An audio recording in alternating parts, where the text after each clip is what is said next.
আসসালামু আলাইকুম। এটা হচ্ছে সতর্কবাণী। আমরা যারা প্রবাসী আছে মালয়েশিয়া, আমরা বিভিন্ন কারণে জোহর বারু যাই। জোহর বারু থেকে কোয়ালালামপুর আসি। সো টিবিএস বাস স্ট্যান্ড আমাদের আসা লাগে। ভিসা লাগানোর কারণে বা বিভিন্ন কারণ থাকতে পারে, আমরা বিভিন্ন জায়গায় দৌড়াদৌড়ি করি, কাজ করি।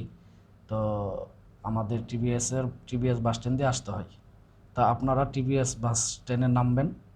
নামার পর ওইখানে সাবধানে থাকবেন, কারণ হচ্ছে টিবিএস বাস স্ট্যান্ডের পাশে অনেক লোক আছে, তারা বাঙালি দেখলে তারা বলে আমি পুলিশ এই সেই বলে আপনাদের কাছ থেকে টাকা নেবে, বা অনেক কিছু জোর করে দেখবেন বিক্রি করতেছে, যে এই খেলনার একটা জিনিস বা পারফিউম বা মোবাইল এটা সেটা অনেক কিছু বিক্রি করতেছে কম দামে। যে জিনিসের দাম হচ্ছে 50 টাকা, ওই জিনিস 10 টাকা দিয়ে দিয়ে দিতেছে।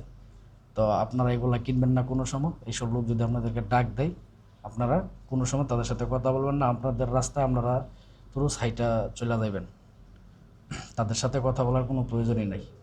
এরকম আমি নিজেও কেননা হয়েছি, তার জন্য আমার ইয়ার থেকে আমি শেয়ার করতেছি আপনাদের সাথে। আপনারা তাদের সাথে কথা বলবেন না, কারণ হচ্ছে যদি কোনো কিছু 10 টাকাতে কিনেন, তাহলে দেখবেন যে আপনার জরিমানা দিতে হবে ওইখানে।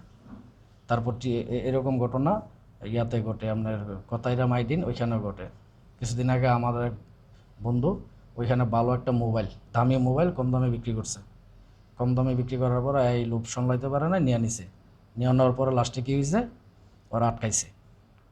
মোবাইলের দাম হচ্ছে 5,000 রিঙ্গিত, 5,000 কত টাকা, ওই বিক্রি করে দিছে 2,000 টাকা। তো 2,000 টাকা দিয়ে সস্তাভাবে কিনছিল, কেনার পরে ওই বিপদে পড়ছে। তো আপনারা এইসব লোকের কাছ থেকে সাবধানে থাকবেন। মোবাইল বা কোনো কিছু বিক্রি করলে আপনারা কিনবেন না। তো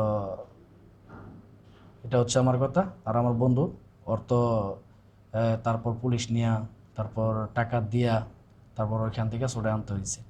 কারণ আমরা হচ্ছি ফরেনার, আমাদের এখানে কোনো কিছু করার থাকে না।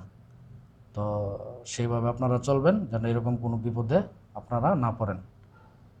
যে জায়গায় থাকেন সাবধানতা অবলম্বন করে চলবেন, যেন কোনো বিপদে আল্লাহ না ফেলা। আল্লাহ হাফেজ, ভালো থাকবেন সবাই।